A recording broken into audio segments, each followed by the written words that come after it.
Chlorophyte arrows suck, and have for years now. Their bullet counterpart, Chlorophyte bullets, have the amazing ability to home onto targets mid-air, which makes them a powerful and honestly fun bullet option. But Chlorophyte arrows just bounce, and don't home at all. Except they do.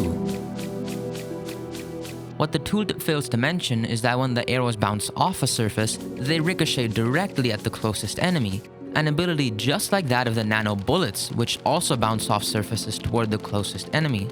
Because of their higher base damage than Chlorophyte bullets, they're arguably better, which paints a great picture for Chlorophyte arrows, having a tremendously high base damage of 16. Also, these arrows are really cheap to craft.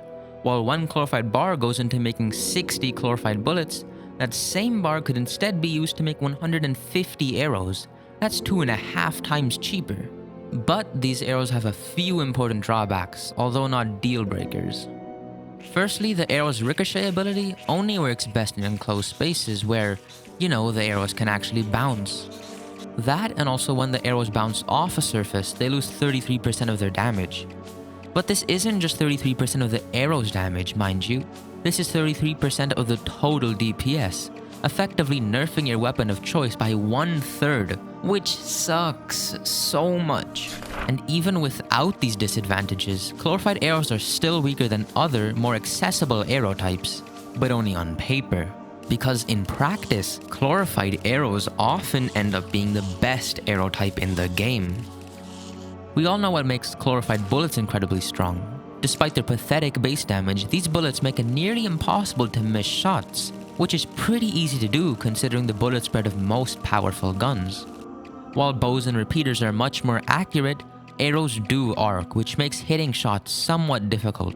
This is where Chlorophyte arrows come in, because they're often able to recover these missed shots in most situations, not just in closed spaces, resulting in greater DPS than you would get from alternatives like Venom, Ichor, or Holy arrows. Now, nothing is perfect and neither are these arrows, since if you could actually hit your shots, other arrow types would be stronger, mainly when fighting bosses since they're generally pretty easy to hit, and missed shots often can't be recovered anyway for a few fast bosses at least, making Chlorophyte arrows almost useless in these situations. This really only leaves a few uses for these arrows. Generally, if you have bad aim or are fighting small or normal sized enemies, perhaps during an event, or are using the Daedalus Stormbow, you should at least consider using these arrows.